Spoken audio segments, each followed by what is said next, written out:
small excerpt from an interesting work in process, so please do forgive me and laugh a lot. Thank you.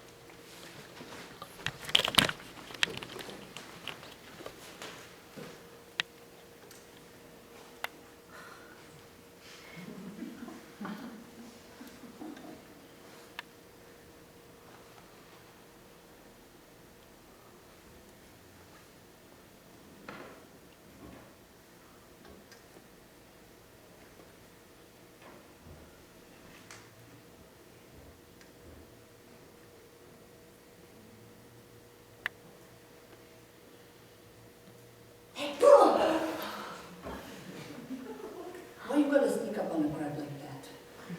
I didn't have to when you're just floating around half asleep like this all the time. This is not about me.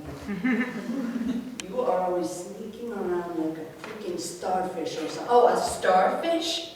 Is that right? Well, at least I'm not floating around half asleep, making myself a buffet for any eel or whelk that comes smelling by. This is not about me. You know I haven't been the same since the harvest. Oh God, not this again. You still don't believe me? You know I am not the only one. Yeah, the stories are all the same. You've been sucking too much polluted mud, that's all the problem.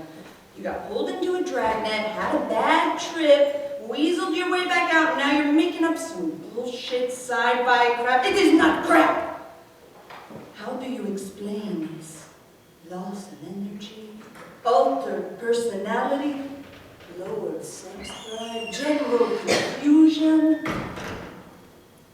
You ate some bad worms or something, man. I don't know what you tell you. This is not just bad worms or stinking mud. I know what happened to me, and it was real. More real than I'd like to admit. I've had enough of this. You are just full of it. I don't have to listen. Sit here and listen to this crap from you.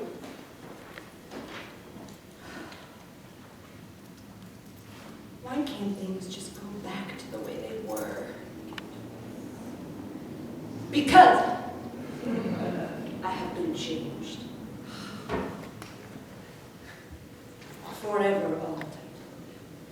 I knew even as they pulled me from the shallow waters onto the floating box, something was different, more menacing.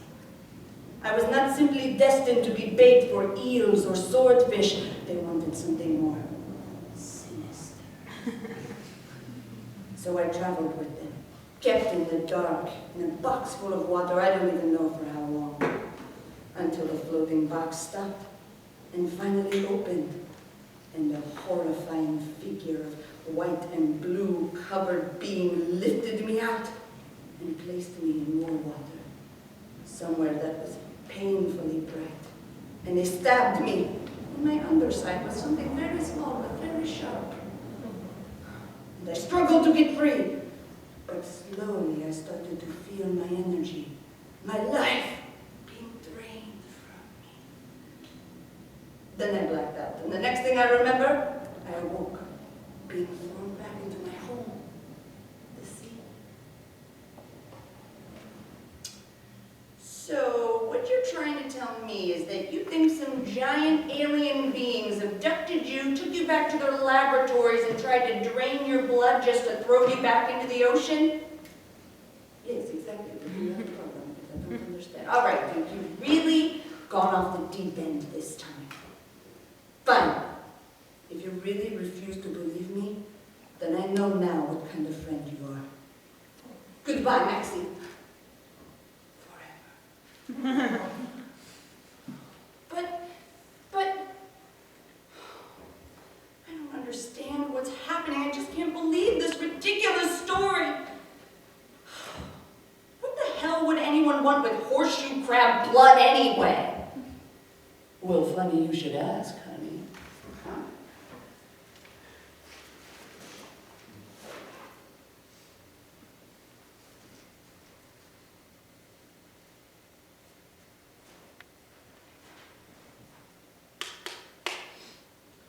see, unlike vertebrates, horseshoe crabs do not have hemoglobin in their blood, but instead use hemocyanin to carry oxygen. Because of the copper present in hemocyanin, their blood is blue. Their blood contains amoebocytes, which play a role sometimes, similar to white blood cells of vertebrates, in defending the organism against pathogens. Amoebocytes from the blood of L. polyphemus, or horseshoe crabs, are used to make limulus amoebocyte lysate, which is used for the detection of bacterial endotoxins in medical applications.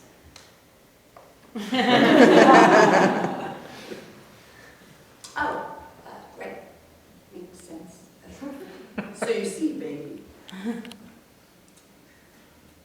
to some humans, your blood is priceless. God, I had no idea. Yep.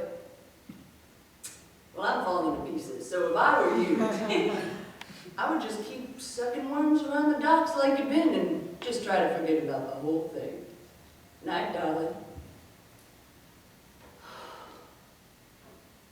What is this world coming to? Thanks, folks.